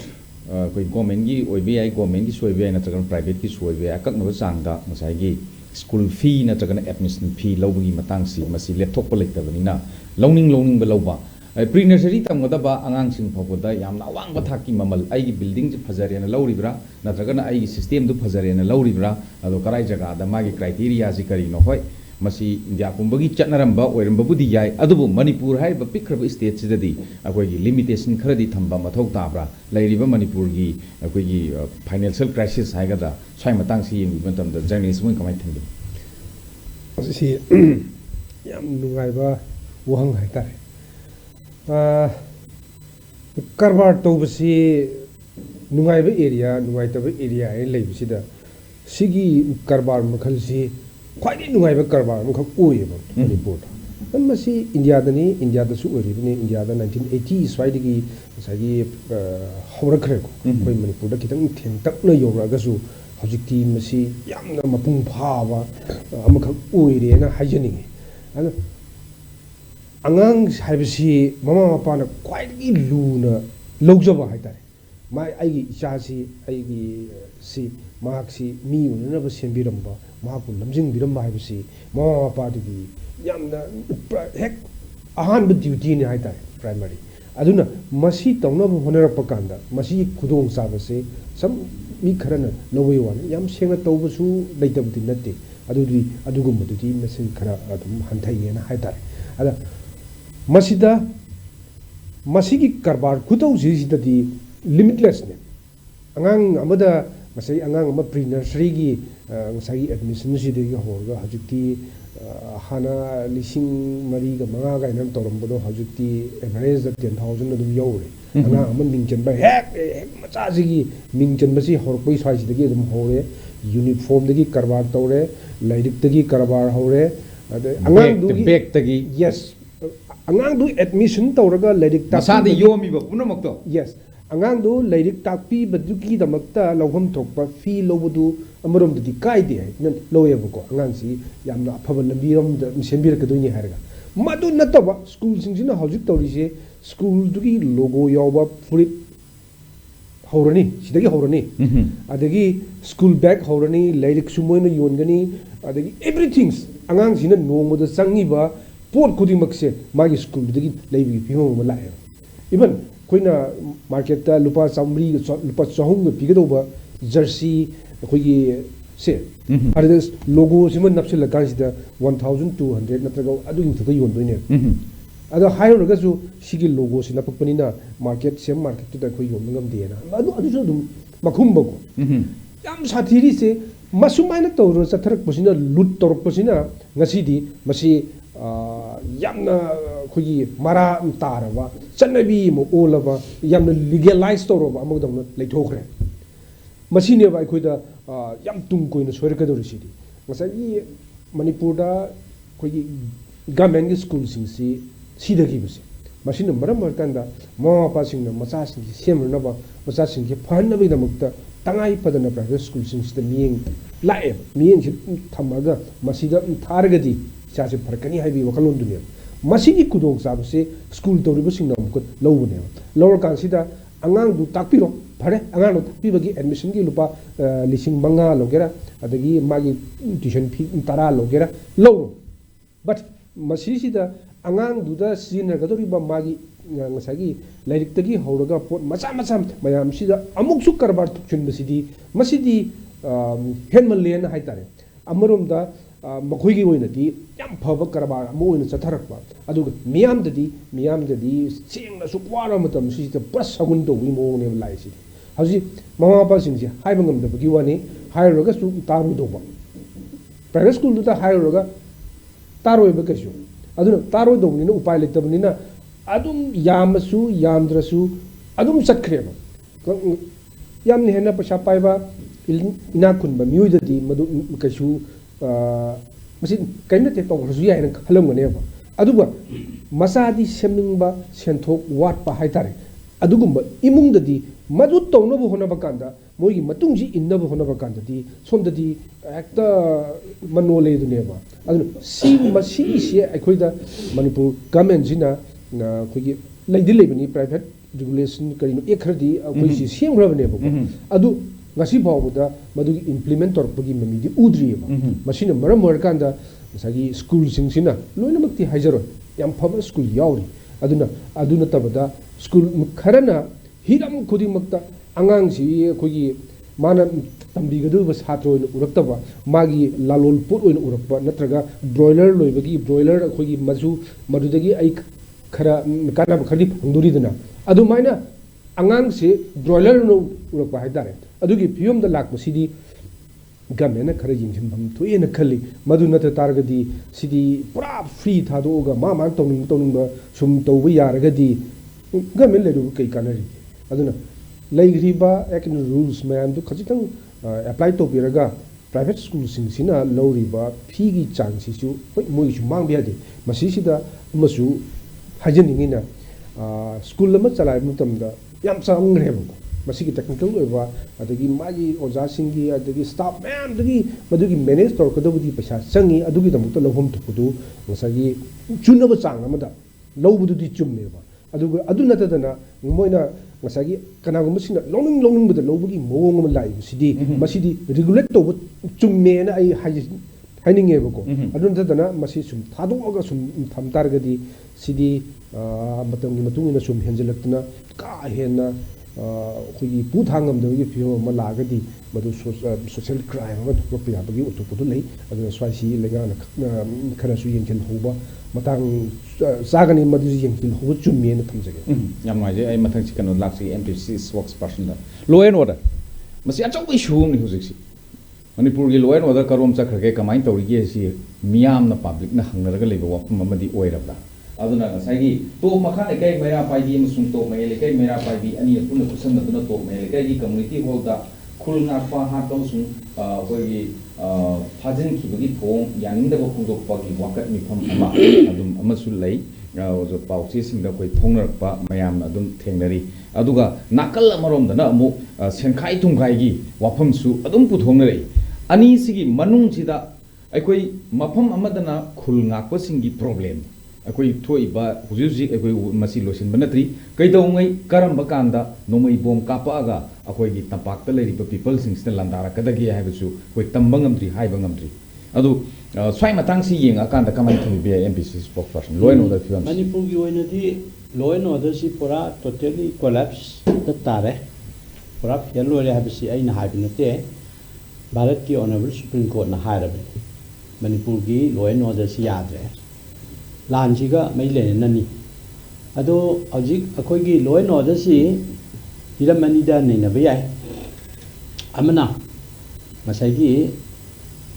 ꯂꯥꯟꯁꯤ ꯇꯧꯅꯅꯕ ꯍꯣꯠꯅꯕꯗ ꯒꯚꯔꯟꯃꯦꯟꯠꯅ ꯁꯦꯟꯇ꯭ꯔꯦꯜ ꯐꯣꯔꯁ ꯃꯌꯥꯝ ꯑꯃꯗꯤ ꯊꯥꯖꯤꯜꯂꯛꯑꯦ ꯑꯗꯨꯒ ꯁ꯭ꯇꯦꯠ ꯐꯣꯔꯁ ꯃꯁꯥꯒꯤ ꯂꯩꯖꯩ ꯄꯨꯂꯞ ꯑꯅꯤꯁꯤ ꯄꯨꯟꯁꯤꯜꯂꯗꯤ ꯃꯅꯤꯄꯨꯔꯒꯤ ꯃꯤ 15ꯗꯒꯤꯅ 20 ꯃꯤ 35ꯗꯒꯤꯅ 20 ꯐꯥꯎꯒꯤ ꯆꯥꯡꯁꯤꯗ ꯁꯦꯀꯨꯔꯤꯇꯤ ꯑꯃꯃꯝ ꯊꯨꯡꯉꯕꯅꯦꯕ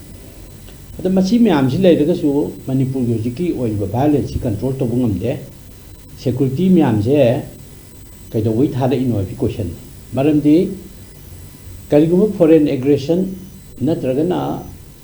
ꯉꯁꯥꯏꯒꯤ ꯑꯇꯣꯞꯄ ꯋꯦꯁꯇꯔꯟ ꯀꯟꯇ꯭ꯔꯤ ꯑꯣꯏꯕ ꯌꯥꯏ ꯑꯇꯣꯞꯄ ꯖꯒꯥꯗꯒꯤ ꯏꯟꯁꯤꯜꯂꯒ ꯉꯁꯥꯏꯒꯤ ꯃꯅꯤꯄꯨꯔꯒꯤ ꯚꯥꯏꯑꯣꯂꯦꯟꯁꯁꯤ ꯊꯣꯛꯍꯟꯕ ꯑꯣꯏꯔꯒꯗꯤ ꯌꯦꯁ ꯏꯟꯗꯤꯌꯥ ꯒꯚꯔꯟꯃꯦꯟꯠꯅ ꯁꯦꯟꯇ꯭ꯔꯦꯜ ꯐꯣꯔꯁ ꯃꯌꯥꯝ ꯊꯥꯖꯤꯜꯂꯛꯏꯁꯦ ꯑꯗꯨꯒꯨꯝꯕ ꯊꯦꯡꯅꯅꯕꯒꯤ ꯃꯦꯆꯤꯅꯔꯤ ꯑꯣꯏꯅ ꯃꯗꯨꯒꯤ ꯁꯤꯁꯇꯦꯝꯗ ꯂꯥꯛꯄꯅꯦꯅ ꯂꯧꯔꯁꯦꯕꯨ ꯑꯣꯅꯔꯦꯕꯜ ꯍꯣꯝ ꯃꯤꯅꯤꯁꯇꯔꯅ ꯏꯀꯨꯏ ꯀꯨꯏꯗꯅ ꯏꯟꯇꯔꯚ꯭ꯌꯨ ꯑꯃꯗ ꯄꯤꯈꯤꯕꯗ ꯃꯥꯅ ꯍꯧꯖꯤꯛꯀꯤ ꯊꯣꯛꯏꯕꯁꯦ ꯑꯩꯈꯣꯏꯒꯤ ꯏꯊꯅꯤꯛ ꯀ꯭ꯂꯥꯁ ꯀꯥꯡꯂꯨꯞ ꯑꯅꯤꯒꯤ ꯑꯣꯏꯕ ꯃꯔꯛꯀꯤ ꯏꯟꯇꯔꯅꯦꯜ ꯀꯩꯅꯣꯅꯦꯅ ꯍꯥꯏ ꯑꯗꯨ ꯑꯣꯏꯔꯒꯗꯤ ꯃꯅꯤꯄꯨꯔꯗ ꯂꯩꯔꯤꯕ ꯀꯥꯡꯂꯨꯞ ꯑꯅꯤ ꯃꯅꯤꯄꯨꯔ ꯒꯚꯔꯟꯃꯦꯟꯠꯅ ꯁꯥꯁꯟ ꯇꯧꯔꯤꯕ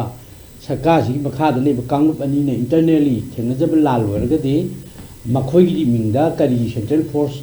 1 lakh +ꯇ ꯊꯥꯖꯤꯜꯂꯛꯏꯅꯣ ꯁꯦꯟꯇ꯭ꯔꯦꯜ ꯐꯣꯔꯁ 1 lakh ꯊꯥꯖꯤꯜꯂꯛꯄꯒꯤ ꯑꯃꯤꯠ ꯁꯥꯍꯒꯤ ꯃꯥꯒꯤ ꯍꯤꯗꯟ ꯑꯦꯖꯦꯟꯗꯥꯁꯤ ꯀꯔꯤꯅꯣ ꯇꯣ ꯑꯗꯨꯗꯅꯤ ꯍꯧꯖꯤꯛꯀꯤ ꯁꯨꯄ꯭ꯔꯤꯝ ꯀꯣꯔꯠꯅ ꯃꯅꯤꯄꯨꯔꯒꯤ ꯂꯣ ꯑꯦꯟ ꯑꯣꯔꯗꯔ ꯀꯣꯂꯥꯞꯁ ꯑꯣꯏꯔꯦ ꯍꯥꯏꯈꯤꯕ ꯋꯥꯗꯨꯒ ꯌꯨꯅꯤꯌꯟ ꯍꯣꯝ ꯃꯤꯅꯤꯁꯇꯔꯅ ꯏꯊꯅꯤꯛ ꯀ꯭ꯂꯥꯁꯅꯦꯅ ꯍꯥꯏꯔꯒꯁꯨ ꯁꯦꯟꯇ꯭ꯔꯦꯜ ꯐꯣꯔꯁ ꯃꯌꯥꯝ ꯑꯃ ꯂꯩꯍꯜꯂꯤꯕꯁꯤ ꯃꯅꯤꯄꯨꯔꯗꯒꯤ ꯂꯧꯊꯣꯛꯈꯤꯕꯁꯤꯒ ꯑꯅꯤꯁꯤꯒꯤ ꯆꯨꯁꯟꯅꯔꯛꯑꯀꯥꯟꯗ ꯑꯩꯈꯣꯏꯅ ꯀꯔꯤ ꯄꯤꯅꯤꯡꯒꯦ ꯍꯥꯏꯕꯗ ꯚꯥꯔꯠꯀꯤ ꯍꯤꯗꯟ ꯑꯦꯖꯦꯟꯗꯥ ꯑꯃ ꯂꯩꯌꯦꯕ ꯂꯥꯟꯁꯤꯗꯤ ꯅꯍꯥꯟꯅ ꯂꯣꯏꯕ ꯌꯥꯔꯕꯅꯦꯕ ꯗ ꯂꯥꯟꯁꯤ ꯂꯣꯏꯗꯉꯩ ꯁꯨꯝ ꯁꯣꯛꯅꯍꯜꯂꯒ ꯃꯅꯤꯄꯨꯔꯒꯤ ꯅꯍꯥ ꯄꯨꯝꯅꯃꯛꯅ ꯁꯦꯟꯇ꯭ꯔꯦल ꯐꯣर्सना स्टेट फोर्सना तौगदबा boundary ngakpa adagi irangsigi shanti problem control tawdo madugi monitor tawdo thabakti tawdramina leba kaibya de misi mina thokpa ya de adna Manipur in half yam collide by the launching up Pimunda, Kunga Pimunda, the Yauri of Tabaxi. Masida, a coin a Kandaba, Jagada the Giko, Lok Tai the Gi, Amma, the Gi, no Yarmani, Manipugi boundary can never be done. Adu Barat Sarkana, Tabna Tabna Kunga, Passingi Maratagi, Makoina, define Doraba, Masakandu Oba, Nikara, Makoina Makangi, a Paya, Jipan, Pabs left there. No may Purambagi Pai have out, Adugi Charles, the Pai have out, not a conspiracy theory, the Pai have out. Makangi Pai, and I and I, Kogi case me am Towi, Masia Kunapa, Lakana. Kunap was the Karma Makangi Kunap, no Madokoi Munakangi, but a Koigi, Jati Lady Benupiang, Koigi Lantong, Koigi. Mayam say, Nang and nobody the told for me never quite give me today. I do man party. Whereas Nakalamagi at Toto Kulai Paiba. Land International War, the book to Shin and Tiba Koino, Uzeti by direct. But that was a Kulai by the phone upon public places at Pa. Nakalamagi, Mioidi, Shupa Party, Pai Pagadian. I do already in Yagomena, Manipurian Satibulamni. Masagi sovereignty gan na with the force me hunting like about Manipuri Kogi Ninka Tambagi land Koi Kangiqua British get over force Shibaki dana Manipuri Lami Kuzokran Nalimna Tawaji Mangani Yati Mutrani Koi my children Kankana Lanting Nalimna Shibaki Dreamna to Adu Magimatic me I liba Sahili Shingani Tra Hongi Tias Leba Indiagi constitution, the Hen and Liba constitution, Leba, Langan Luna Koinena, civilized way, India the Giko. In terms of Magipali, which I hear to the Pargati. I do go Malibak share, Manipur share, Koi Baraki Jagate, that time. I do this by Amsakiba, Mating me Liba, culture de Aminakunba, sports of this stamina, Leba, Masiki Jagami and Namda Dragadi, no Indiagi my of the Lal or Pay. Natraga India to kind of shed Krakoi India, the Manga Pay Kai Mogi, Dongan the Fury Len, Mayai, Madumi do Labidagida, Masigi, Jati, Jimati, Masigi, Purup Timothy, Masigi Kangup Timothy Mutalo, the Yadika, and Kanmo Fury Labra. At the mind of them going to Langelo Shalandra, Kunga Perena Lehele, at the top of the Mission Pare. Masigi May Gladam Kudamdi, Akogi, Lamhead to Hen Bakambu Karana. Koi cookie militancy in a bomb to the missile to Lada Pumptum, the Tingly no we capture Pumptum da, Central Force na, no we capture even the Raj Telecoming operation to day. Where is on the victim with back, no we tie, but bomb tie, but one and generally, but land generally the Raj and Hilaga operation to. Out the Kunga was in Pire. I think Kunga Pumiana, Madugi, Laman Kumnabijunta, Natra counter, Tonobijunta, Land Ting Nova Sanction, Momentum, Central Forces and Hundia, Tatana Tamia. Masigi hidden agent Dajikaino. Masida, a coin of Kalmar. Large ethnic class is wide, ethnic class or this state government full power, Piraga, state ki police na, state ki security na, Masi control to Jelton. Ethnic class I should tell you, Matoli Tra. I do hire as from the state government ye, leader of the government, say Chief Minister full power, Peter. Full power PDI, we couldn't de Magicia, Minship of Point in the Court, Unify Command. As a man could say pro-pro to live never. I do already, Chief Minister, the ethnic class key, controlling power like Jaragas or to be the Sotomanda. At the shelter might Hazaliva, paramilitary force and the Shetelki, Karomiamzigi, Kadovish in the Doinos may hang them.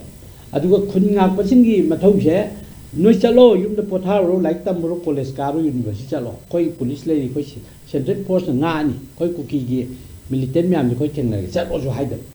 I don't remember. I do a Sunday no mission to Captain Ba, coming operation as from Sato Banker to guide the from the to guide, from the Papa. I do already Kogi Kunya Pumiam to Tamtam Parga when you put the label Lalo Bugi Samisazi, Shinabagi, a Kogi central government is locked to Kid and Cock. Chat 2020,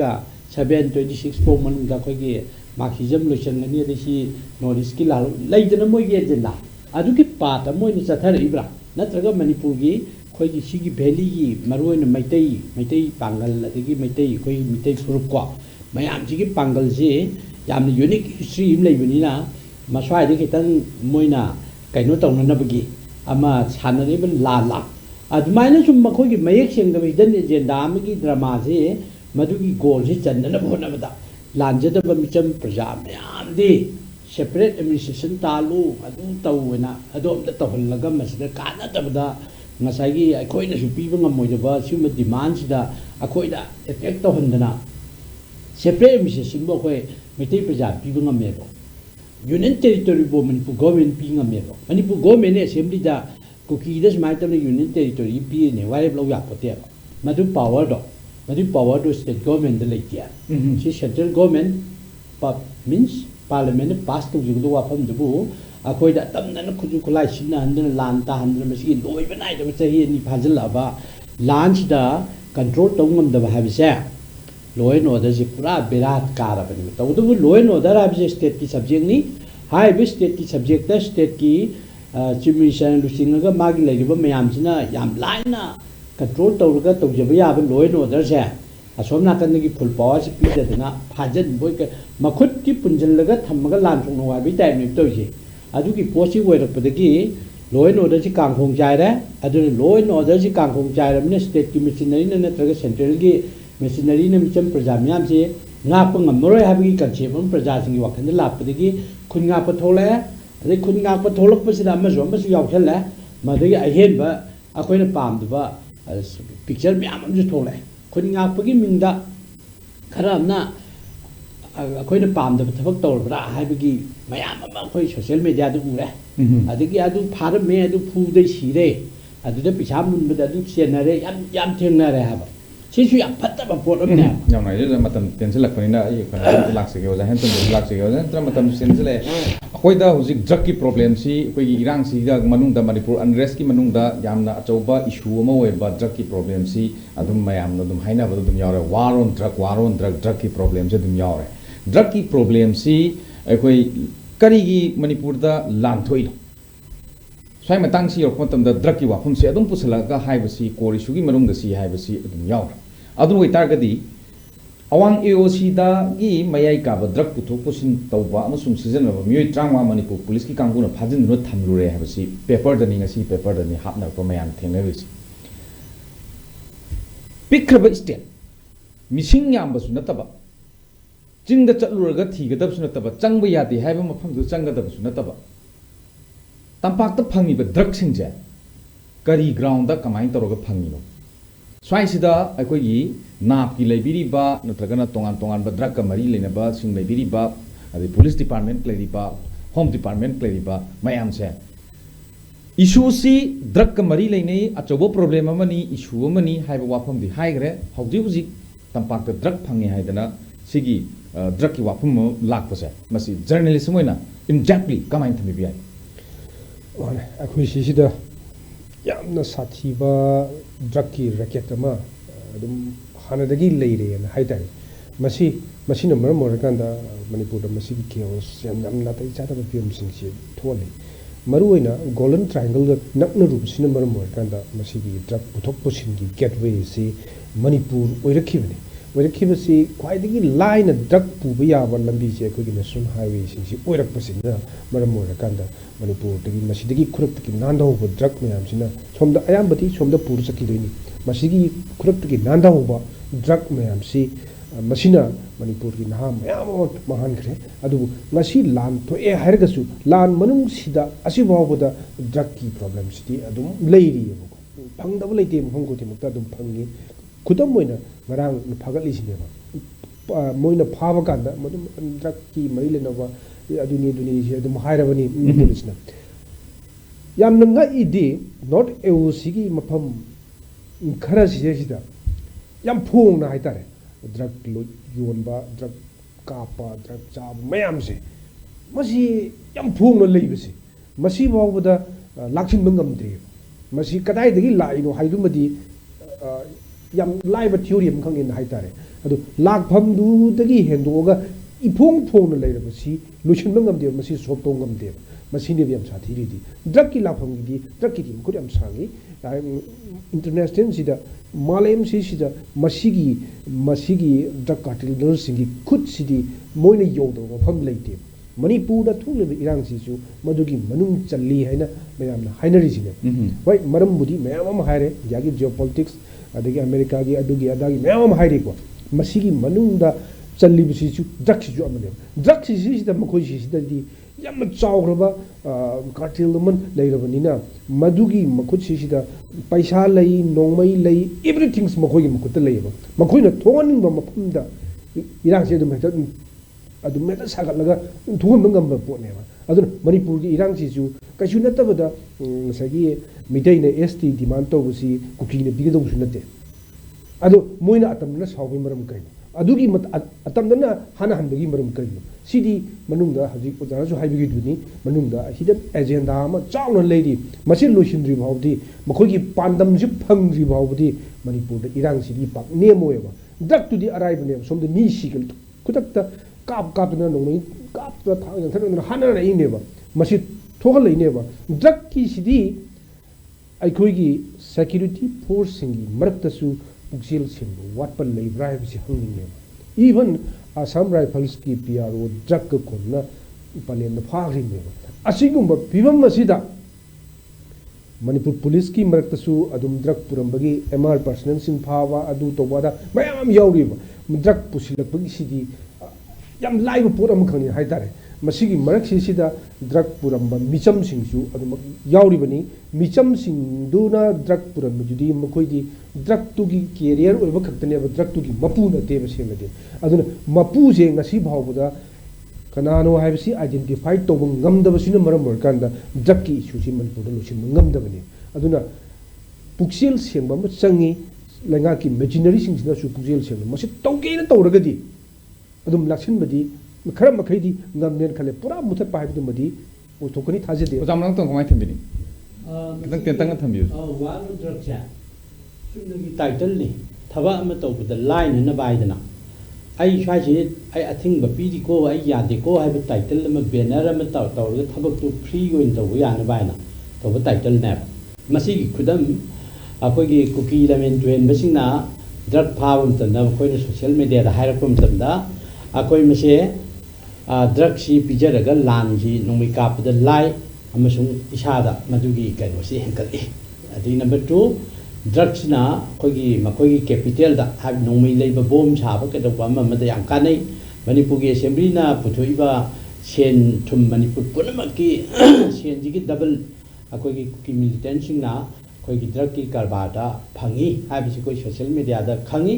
ꯑꯗꯨꯒ ꯉꯁꯤ ꯗ꯭ꯔꯒꯀ ꯃꯔꯤ ꯂꯩꯅꯅ ꯒꯚꯔꯟꯃꯦꯟꯠꯅ ꯐꯥꯈꯤꯕ ꯑꯆꯧꯕ ꯂꯨꯄꯥ ꯀꯔꯣꯔ 2 ꯀꯔꯣꯔ 100ꯒꯤ ꯐꯥꯈꯤꯕ ꯃꯌꯥꯝꯁꯦ ꯑꯩꯈꯣꯏ ꯗ꯭ꯔꯥꯏꯚꯔꯗ ꯐꯥꯔꯒ ꯇꯣꯛꯏ ꯗ꯭ꯔꯥꯏꯚꯔꯗ ꯃꯔꯥꯟ ꯁꯤꯖꯜꯂꯤ ꯂꯨꯄꯥ 35,000 ꯇꯣꯂꯣꯞ ꯆꯥꯕ ꯅꯤꯄꯥꯗꯨꯅ ꯂꯨꯄꯥ ꯀꯔꯣꯔ 100ꯒꯤ ꯗ꯭ꯔꯒꯀꯤ ꯃꯄꯨ ꯑꯣꯏꯕ ꯍꯧꯅꯗꯦ ꯑꯗꯨꯒ ꯃꯄꯨꯅꯤ ꯍꯥꯏꯗꯅ ꯃꯃꯤꯡ ꯄꯤꯔꯛꯑꯕ ꯑꯥꯏꯗꯦꯟꯇꯤꯐꯥꯏ ꯇꯧꯔꯛꯄ ꯃꯤꯗꯣ ꯀꯣꯔꯠꯇꯒꯤ ꯃꯔꯥꯜ ꯂꯩꯇꯦꯅ ꯊꯥꯗꯣꯛꯈꯤ ꯀꯃꯥꯏꯅ ꯃꯔꯥꯜ ꯂꯩꯇ꯭ꯔꯤꯅꯣ ꯑꯩꯈꯣꯏ ꯈꯪꯗꯦ ꯑꯗꯨꯕꯨ ꯑꯣꯅꯔꯦꯕꯜ ꯁꯨꯄ꯭ꯔꯤꯝ ꯀꯣꯔꯠꯇ ꯑꯃꯨꯛ ꯀꯅꯥ ꯑꯣꯏꯕ ꯄꯤꯇꯤꯁꯅꯔꯅ ꯇꯧꯔꯒ ꯀꯦꯁ ꯃꯈꯥ ꯆꯠꯊꯕꯁꯤꯅ ꯇꯥꯛꯄꯗꯤ ꯑꯩꯈꯣꯏꯒꯤ ꯂꯩꯉꯥꯛꯅ ꯋꯥꯔꯣꯟ ꯗ꯭ꯔꯒꯇ ꯆꯪꯁꯤꯜꯂꯤꯕ ꯗ꯭ꯔꯒꯀꯤ ꯃꯄꯨ ꯐꯥꯅꯕ ꯍꯣꯠꯅꯕꯒꯤ ꯂꯝꯕꯤꯁꯤ ꯃꯌꯦꯛ ꯁꯦꯡꯗꯦ ꯄꯨꯛꯆꯦꯜ ꯁꯦꯡꯗꯦ ꯍꯥꯏꯕꯗꯨ ꯇꯥꯛꯏ ꯑꯗꯨꯅ ꯑꯁꯣꯝ ꯅꯥꯀꯟꯗꯒꯤ ꯀꯨꯀꯤ ꯃꯤꯂꯤꯇꯦꯟꯁꯤꯡꯒꯤ ꯂꯝꯕꯦꯜꯗꯒꯤ ꯂꯥꯛꯑꯒ ꯄꯨꯔꯛꯏꯕ ꯗ꯭ꯔꯒ ꯃꯌꯥꯝꯁꯤꯅ ꯉꯁꯥꯏꯒꯤ ꯃꯈꯣꯏꯒꯤ ꯂꯝꯕꯤꯗꯨ ꯂꯩꯕꯗꯒꯤ ꯏꯝꯐꯥꯜ ꯃꯅꯨꯡꯗ ꯚꯦꯂꯤꯗ ꯁꯦꯟ ꯊꯥꯗꯕ ꯁ꯭ꯄꯣꯟꯁꯔ ꯇꯧꯕ ꯅꯠꯇ꯭ꯔꯒ ꯁꯤꯝꯄꯦꯊꯥꯏꯖꯔ ꯂꯩꯕꯗꯒꯤ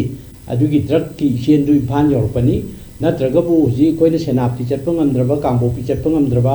ꯃꯣꯔꯦ ꯆꯠꯄ ꯉꯝꯗ꯭ꯔꯕ ꯆꯨꯔꯆꯥꯟꯄꯨꯔ ꯆꯠꯄ ꯉꯝꯗ꯭ꯔꯕ ꯑꯩꯈꯣꯏꯅ ꯀꯗꯥꯏꯗꯒꯤ ꯑꯩꯈꯣꯏ ꯗ꯭ꯔꯒꯇꯨ ꯂꯧꯔꯨꯗꯣꯏꯅꯣ ꯑꯗꯨꯅ ꯑꯗꯨꯒꯨꯝꯕ ꯄ꯭ꯔꯖꯥ ꯗ꯭ꯔꯒ ꯁꯨꯡꯉꯤꯕ ꯀꯥꯡꯕꯨꯒ ꯁꯣꯝꯗ ꯗ꯭ꯔꯒ ꯐꯪꯒꯗꯧꯔꯤꯕ ꯀꯥꯡꯕꯨꯁꯦ ꯃꯔꯤ ꯑꯃ ꯂꯩꯅꯩ ꯃꯔꯤꯗꯨ ꯇꯠꯇꯦ ꯍꯥꯏꯔꯤꯕꯅꯤ ꯑꯗꯨꯒꯤ ꯃꯔꯤꯗꯣ ꯄꯨꯂꯤꯁꯅ ꯐꯥꯕ ꯃꯇꯝꯗ ꯏꯟꯇ꯭ꯔꯣꯒꯦꯁꯟꯗ ꯂꯣꯏꯅ ꯈꯪꯉꯝꯒꯅꯤ ꯀꯅꯥꯅ ꯗ꯭ꯔꯒꯁꯤ ꯁꯨꯡꯕꯅꯣ ꯀꯅꯥꯗꯒꯤ ꯄꯨꯔꯛꯄꯅꯣ ꯃꯄꯨꯅ ꯂꯣꯏꯅ ꯈꯪꯉꯝꯒꯅꯤ ꯕꯠ ꯃꯗꯨ ꯍꯥꯏꯗꯣꯛꯇꯕꯗꯒꯤ ꯉꯁꯤꯐꯥꯎꯗ ꯗ꯭ꯔꯒ ꯃꯄꯨꯁꯤ ꯐꯥꯕ ꯉꯝꯗꯕꯅꯤ ꯃꯅꯤꯄꯨꯔ ꯒꯚꯔꯟꯃꯦꯟꯠꯅ ꯌꯦꯇꯨꯝ ꯑꯃ ꯂꯩꯃꯥꯏꯗꯒꯤ ꯃꯥꯏꯜ 100ꯒꯤ ꯃꯈꯥꯗ ꯌꯦꯇꯨꯝ ꯑꯃ ꯊꯥꯗꯈꯤꯕꯗꯤ ꯐꯥꯒꯠꯄ ꯉꯝꯃꯒ ꯀꯔꯤꯒꯤ ꯂꯨꯄꯥ ꯀꯔꯣꯔ 2 ꯀꯔꯣꯔ 100ꯒꯤ ꯏꯐꯣꯡ ꯐꯣꯡꯕ ꯗ꯭ꯔꯒ ꯀꯔꯕꯥꯔ ꯇꯧꯕ ꯃꯄꯨ ꯐꯥꯕ ꯉꯝꯗꯕꯅꯣ ꯁ꯭ꯋꯥꯏꯗ ꯑꯩꯈꯣꯏꯒꯤ ꯂꯩꯉꯥꯛ ꯄꯥꯏꯔꯤꯕ ꯑꯆꯧꯕ